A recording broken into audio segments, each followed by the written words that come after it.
dra dit oor. Verlede keer het Mariaan gepraat oor die aflosstokkie, ons gaan daarmee aan, en maar ek het die vorige keer gepraat van getroue mense dra dit oor. Nou toe het ek gepraat oor die dit. Wat is die dit? Ons gepraat voor koninkryksbeginsels. Nou vandag is my boodskap, getroue manne dra dit oor. Jy klem lê op die oor. Ok, vat jy oor so, dan sê dit, dra dit oor, sodat anders dit kan hoor. Alright, dra dit oor. Dra dit oor. Die koninkryksbeginsels moet nou oorgedra word. So, as jy saam met my kan lees, 2 Timoteus 2 vers 2, as jy nou nog nie die vers ken nie, kom ons lees om 2 Timoteus 2 vers 2, en ek gaan so bietjie verder lees, net so bietjie meer verse, en ons gaan ons best probeer om in tyd te wees, maar moet nie bekommerd wees nie, dis vir jou toerustingstyd. As ons korter praat, kan jy korter betaal, jy weet, minder betaal. Nee, is nie eintlik so. Nou meer as langer ons praat, so dis hoekom baie kerke 2 ure lang preek, want hulle soek baie geld. Nee, is ook nie daaroor nie. Praat sommer nou nonsens. So, nou 2 Timoteus 2 vers 2, hy sê in die boodskap Bybel, hy sê, wees 'n goeie soldaat van Christus Jesus. Nou, ek wil vir julle 'n geheim vertel. Ons sit hier vanoggend as 'n familie. Glo julle dit? Maar wanneer ons hier wegbeweeg en ons beweeg in die wêreld in, dan is ons soldate vir Christus. En 'n soldaat moet reg wees, hy moet toegerus wees. Willie, kan jy net gou jy babietjie in jou hand of iets, kan jy net gou hier kom staan? So, nou, Willie is 'n soldaat, en as ek soldaat uitstuur, wat doen 'n ware offisier of iets wat omgee vir sy troepe? Wie het al dit gesien? Wie onthou dit? Dani, waar is jy? Onthou, kan jy onthou? As daai troep, hy weet, hierdie ou moet uitgestuur word, dan sê hy, staan net so, man, sy skoene, ja, alles blink. Hy maak het sommer self, en hy kry hierdie kraag, ja man, hy moet net bietjie so, jy weet, onthou, ons het daai tyd tunics gehad, dan moet jy nou uitgaan en optree, en netjies, maar dan maak daai ou seker, hierdie ou gaan nie geskaam gekry word, en dis wat ons in die gemeente doen, ons rus die soldate toe, en ons kyk, dat hulle 100% reg is, en sê ons, right, jy kan gaan. Yes, jy kan, maar nou nie uitgaan nie, net daar op jou stoel. En dis wat hy sê, Timoteus, my kind, staan sterk in die genade van God, deur Christus Jesus, wat aan jou bewys het. Vers 2, vertrou die waarhede wat jy voor baie getuies van my gehoor het, toe aan vertroue mense, manne en vrouens, wat bekwaam is om dit ook deur te gee aan ander. Vers 3 sê, verduursaam met my die lyding. Hoekom sê hy dit? Hy sê, verduursaam my die lyding, soos 'n goeie soldaat van Christus Jesus. Gaan dit maklik wees daar buitekant? Nee, dit gaan nie maklik wees nie. Hy sê maar, verdra dit, as jy uitgaan. Hy sê, verduursaam met my die lyding, soos 'n goeie soldaat van Christus Jesus. Geen soldaat raak verstrengeld in die beslommernisse van hierdie lewe nie, want dan kan hy nie een van hom wat hom sy leer gewerf het, die hoofou wat hom gewerf het, nie tevrede stel nie. Hy sê moenie betrokke raak in hierdie beslommernisse van hierdie lewe nie. Nou as ons nou 'n paar beslommernisse vanoggend hier moet opnoem, sal ons verbaas staan met hoeveel goed ons eintlik betrokke is, wat ons besef, dis 'n beslommernis. Dit trek my so weg van my fokus, eintlik hoekom God my in hierdie wêreld of hierdie plek in die huis of hierdie gemeenskap geplaas het. Is dit so? Moenie betrokke, nou sê hy, wees 'n goeie soldaat. Hy sê, dan kom hy verder, hy sê, atleet word nie gekroon as hy nie volgens die reëls deelneem nie. Ek gaan nie net buitekant as 'n soldaat of 'n atleet en ek doen maar net my eie ding nie. Nee, ek gaan doen presies wat die een wat my gewerf het, ek gaan doen presies dit wat hy vir my gesê het. Ek gaan leef die koninkryk.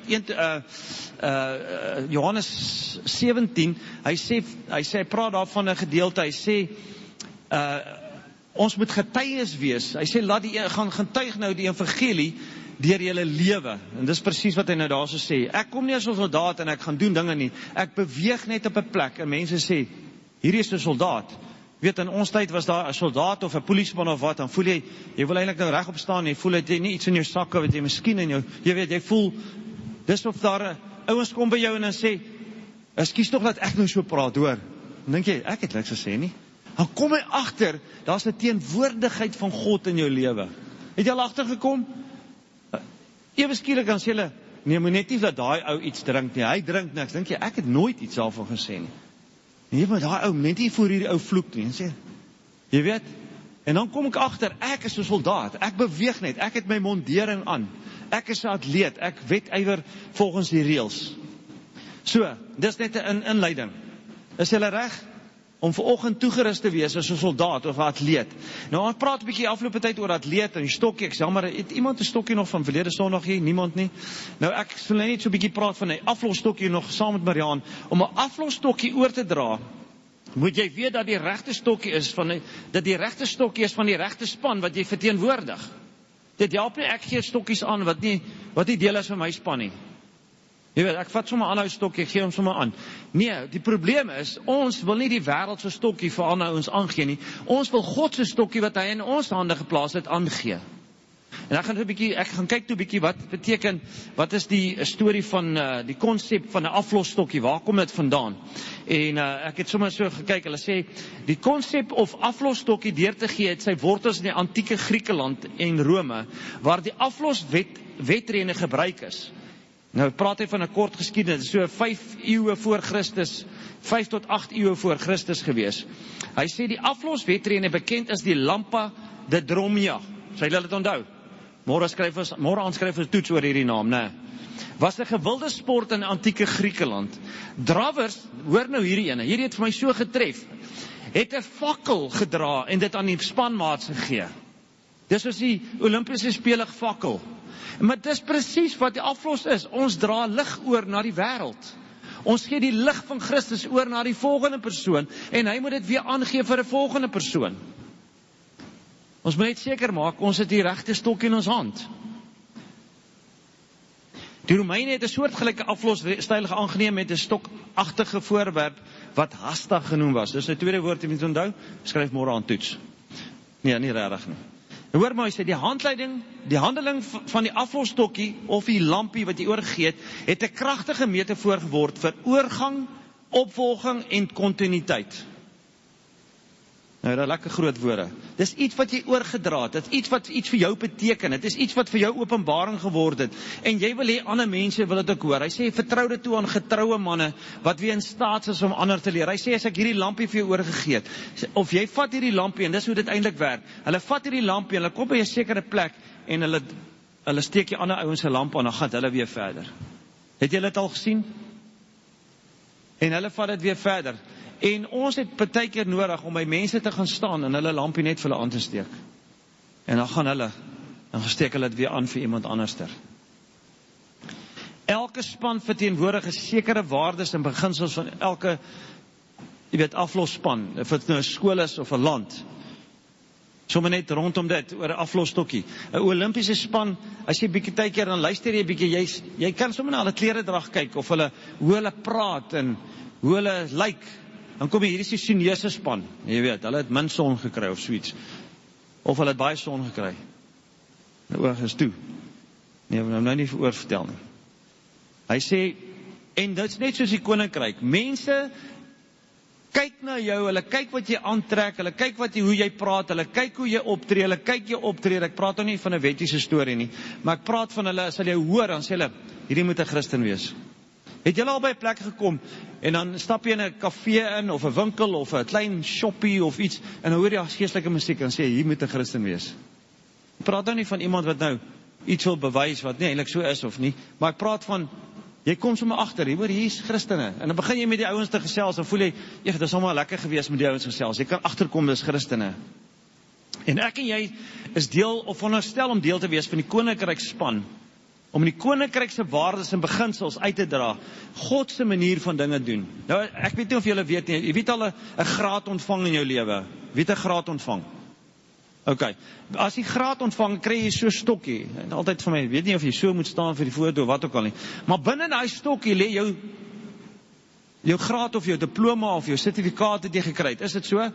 So met ander woorde, wanneer ek vir jou stokkie oorgee, wanneer God vir jou stokkie oorgee, dan gee hy sy koninkryksbeginsels is binne dit, dan word jy gekwalifiseer, en daai kwalifisering vind plaas by die kruis, deur die bloed van Jesus.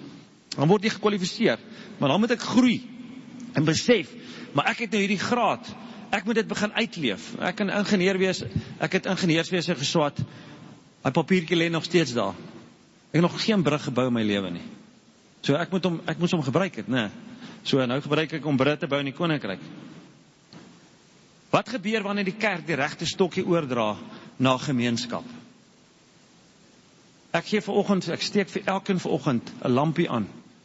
En ek vra dat elkeen van julle vandag daai lampie sal vat en ingaan by Coral Creek, by 9 Ster, by jou besigheid, by die hoërskool, by die laerskool, en vra jou, wil jy nie net daai lampie gebruik en ander se lampies begin aansteek nie? Ons steek hierdie dorp en hierdie gemeenskap binne 'n week aan die brand. Binne 'n week. As ons verstaan, wat is die koninkryksbeginsels wat God gehad tot ons moet oordra. In Suid-Afrika praat ons van 'n baie hoë persentasie van Christene in die land. Maar as ons na die vrug kyk, dan wonder ons, hoe lyk Christene in die land? Is dit nie so nie?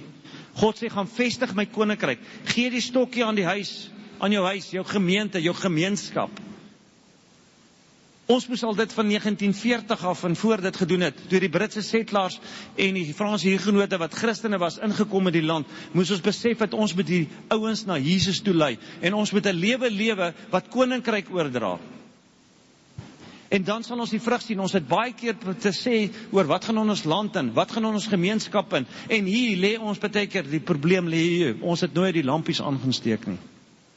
En Vader sê vandag vir ons, vertrou dit toe aan getroue manne, wat weer in staat is om ander te leer. Om hulle te leer, om dit dieselfde te doen. Wat gebeur wanneer die kerk en die gemeenskap geplant word?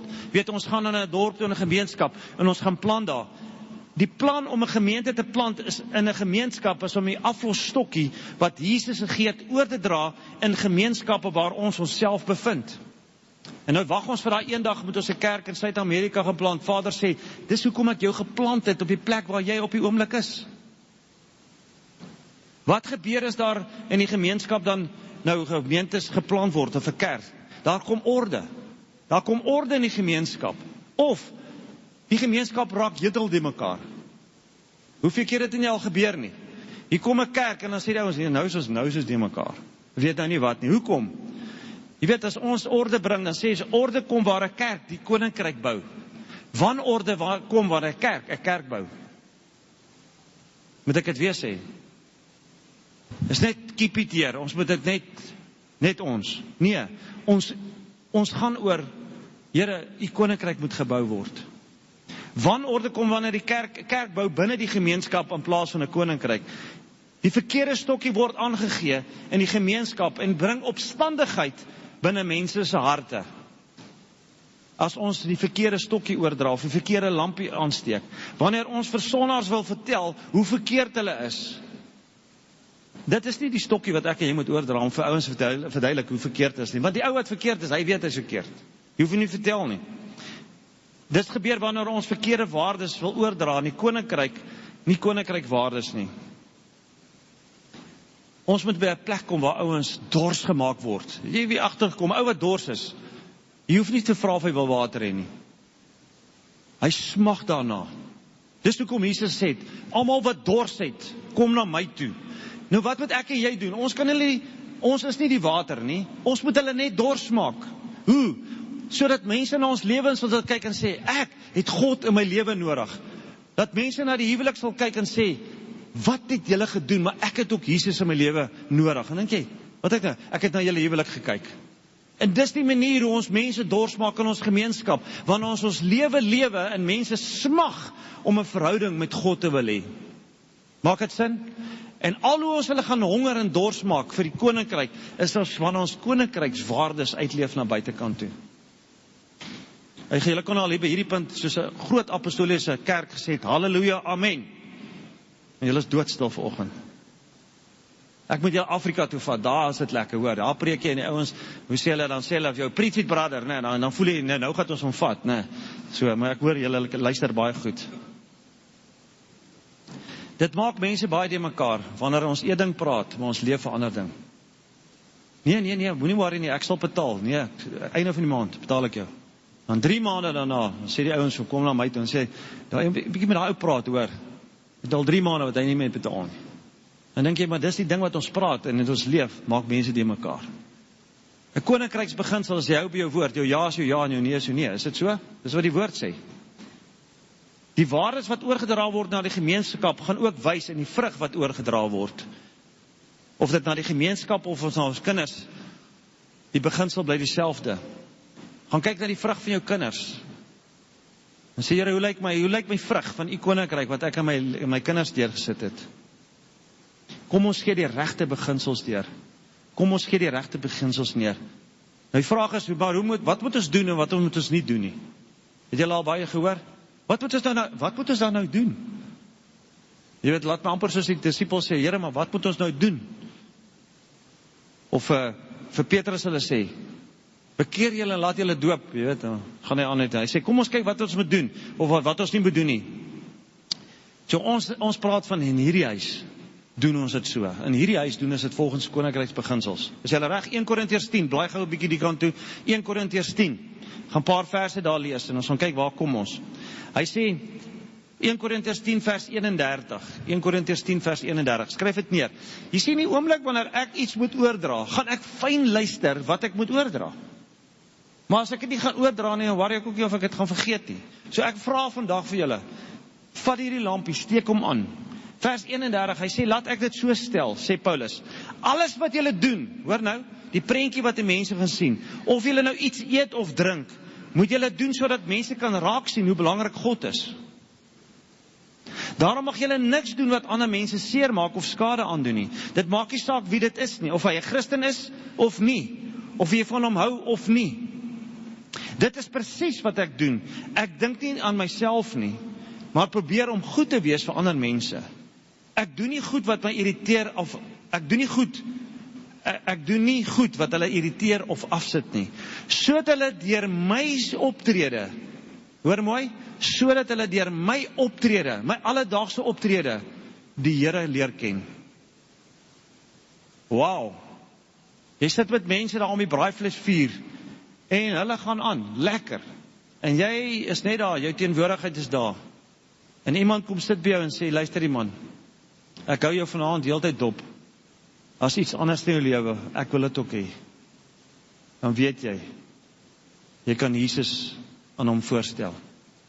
Amen. Dis wat ek en jy kan doen. Nou Paulus sê dit sommer maklik. Hy sê in die boodskap Bybel, hy sê in 'n neutedop om alles saam te vat. Julle moet doen wat ek doen. Net soos ek doen wat Christus doen. Wees my navolgers soos wat ek van Christus Jesus is. So kyk net na my, doen net wat ek doen, soos wat ek van Christus doen. Nou dink ek so by myself, kom bly net 'n bietjie by my, of bly by my so vir 'n maand of 2, en kyk na my lewe. Kyk hoe ek die hond hanteer, vrou hanteer en alles hanteer. Die bediende by die huis, tuinwerker, of sommige mense wat vir my werk.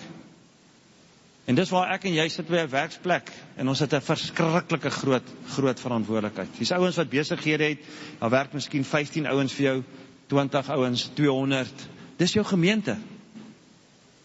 Waar jy uit as 'n soldaat moet uitbeweeg, en binnekant hierso moet jy toegerus word. Nog iets, Efesiërs 4, net so vinnig ene, Efesiërs 4 vers 17, hoor wat hy sê, as 'n koninkrykskind van God, iemand wat 'n ligdraer is, iemand wat die aflosstokkie het, luister nou mooi sê hy sê, wat ek nou sê, vers 17, Efesiërs 4 vers 17, moet julle nie ligtelik opneem nie, sê saam met my, nie ligtelik opneem nie. Julle kan maar vir my sê, moenie dit ligtelik opneem nie. Hy sê, dit is wat die Here wil hê, die Here self wil hê. Julle moet ophou om julle te gedra soos mense wat nie die Here ken nie. Gelukkig is nou nie een van ons ouens hierso nie. Dis die ouens wat nie vandag hier is nie, ek speel sommer. Hy sê, daar is niks wat die moeite werd is in sulke mense se koppe nie. Iemand wat hulle nie gedra soos iemand wat die Here ken nie. Hy sê, sulke ouens is nie die moeite werd in sulke mense se kop in sulke mense se koppe nie. Hulle gedagtes is met onbelangrike dinge besig en hulle kan nie verder dink as wat hulle neuse lank is nie. Ek hou van hierdie boodskapvertaling, nee, hy praat ons taal.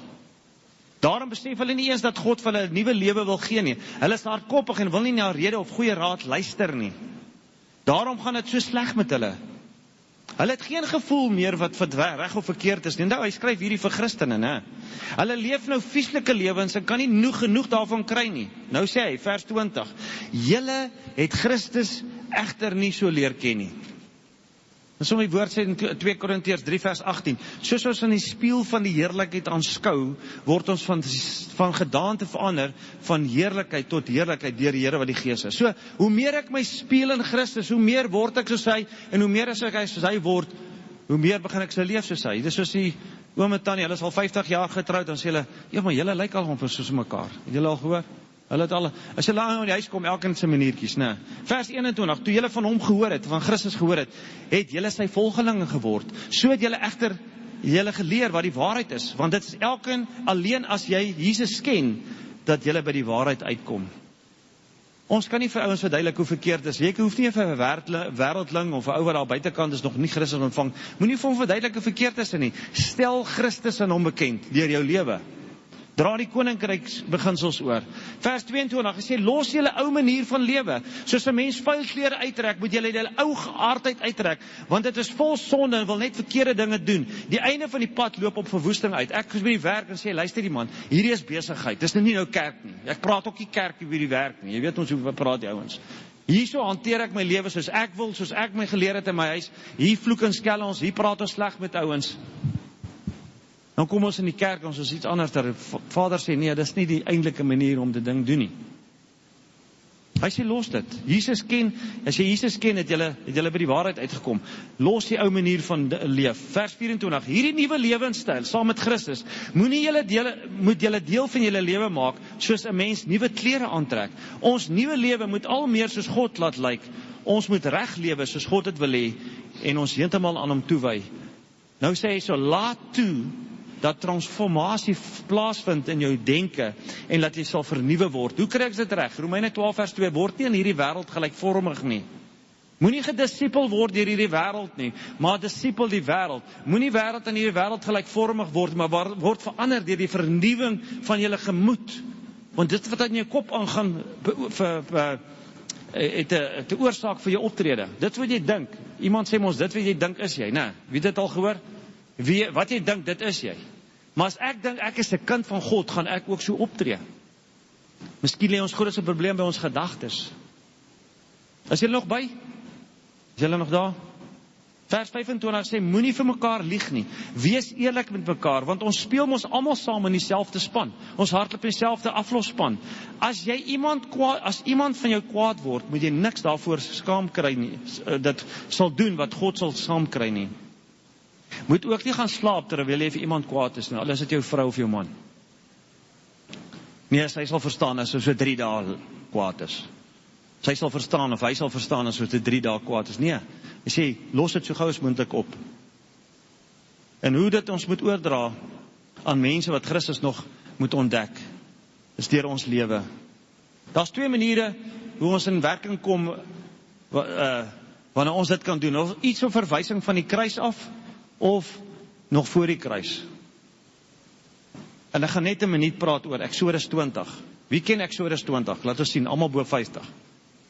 Wat staan in Eksodus 20? Frans, wat jy sal seker weet. Is die wet van die Here. Ok, wie het al gehoor van die wet? Die Here God lief hê. Die eerste 4 wette daar gaan oor God, en die 6 daarna gaan eintlik oor jou naaste. Hy sê, ek is die Here jou God wat jou uit Egipteland uit die slawehuis uitgelei het. Nou sê ek hierso, wanneer ons deur Christus, die beeld van Christus, van die Nuwe Testament na die Ou Testament kyk, hy sê, wanneer jy regtig en opreg by God, die Vader uitgekom het, deur Christus, kan jy nie anders om God eerst in jou lewe te stel nie. Jy kan vir 'n ou sê, jy moet die Here jou God aanbid. Maar wanneer ek by Christus uitgekom en sê, ek weet jy wat, wanneer jy Christus ontvang het, besef jy het by 'n Vader uitgekom. Dis die manier, dis die regte manier. Jy weet, ons kan met 'n godsdienstige manier ook probeer om die koninkryk uit te brei. Of ons deur 'n plek waar kom ons by genade uitkom en sê, weet jy wat, ek het by Christus uitgekom, ek gaan jou vertel hoe dit werk. Jy mag geen ander gode voor my aangesig hê nie.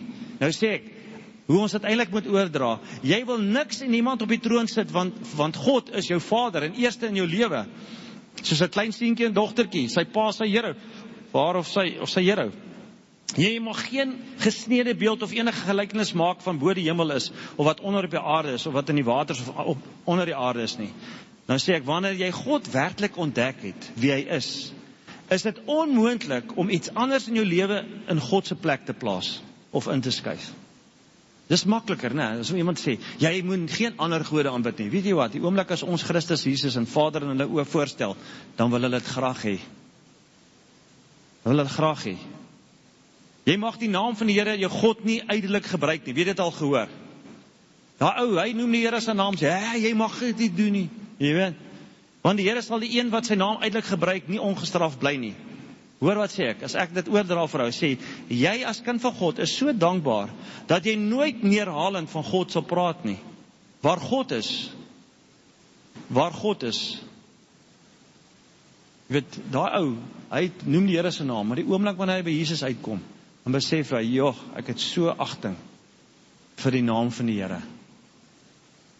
Maar ek en jy moet dit aan hulle verduidelik. Dan praat die vierde een van God, gedenk die Sabbatdag dat julle dit heilig, 6 dae moet jy arbei en al jou werk doen. Dan sê ek weet ek wil graag 'n spesiale dag met God as Vader spandeer. Ek wil dit vir niks uitmis nie. As ek by Christus gekom, dan sit nie vir my 'n wet nie. Heer, ek weet, ek wil hierdie dag saam met u spandeer. Ek wil kom en u aanbid. Sit nie met dit. Dis die tipe stokkie wat jy ook vir die wêreld kan aanbied. Nie deur 'n wet wat op hom plaas nie. Die wet is baie goed, maar hy's baie sleg sonder Christus. Kan ek maar net gou laaste enetjie klaar maak? Die ander 6, eer jou vader en jou moeder dat jy daar verleng mag word in die land wat die Here jou aan die God jou gegee het. Dan sê ek, ons wys graag aan ander hoe ek my ouers eer en ook my geestelike ouers. Ek wil dit graag doen. En mense sê, ek sien jou ouers hanteer. Ek sien jou geestelike leiers hanteer. Ek het God in my lewe nodig, ek wil dit ook hê. Jy mag nie doodslaan nie. Wie is daar, hoe is lekker in daai ene, né? Of ouers, jy mag nie doodslaan nie. Dit is nie in my DNA om iemand iets aan te doen, selfs ook nie iemand met die mond dood te praat nie. Jy mag nie egbreek nie. My huwelik is 'n getuienis vir mense, sodat hulle na ons huwelik kan kyk en 'n begeerte het om ook so 'n verhouding met God te kan hê. Ek veroordeel nie iemand nie, ek wys hom net die ander prentjie. Jy mag nie steel nie. Ek wil niks van iemand vat wat nie myne is nie. Nie my naaste sin nie, ook nie staat sin nie, en ook nie God sin nie. Dis in my DNA. Laaste een, jy mag geen valse getuienis teen jou naaste spreek nie. Ek wil niks van iemand praat of oor iemand praat wat daardie persoon in 'n slegte lig laat bring nie.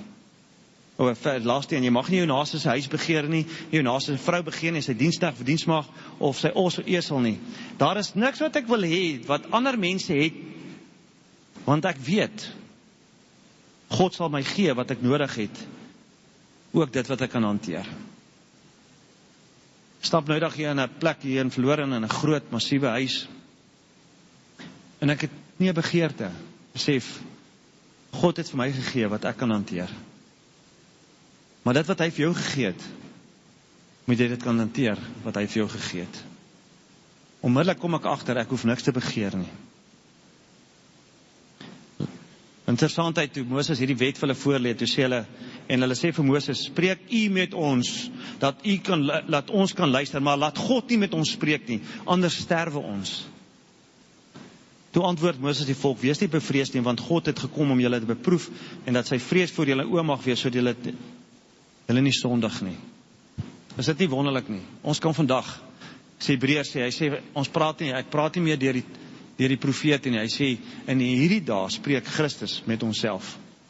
Ek en jy staan in 'n verhouding met God deur Christus Jesus, skoon gewas deur die bloed van Jesus, en met daai tipe stokkie dra ons daai boodskap oor aan die mense daar buitekant.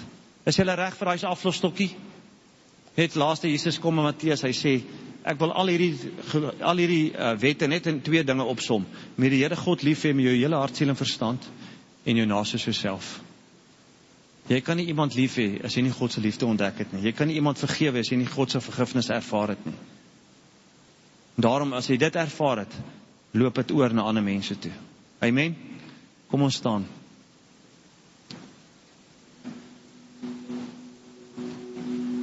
As jy reg is vanoggend om in die voltydse bediening betrokke te raak, wil ek graag hê jy met jou hand opsteek. Ons gaan nie Suid-Amerika toe nie.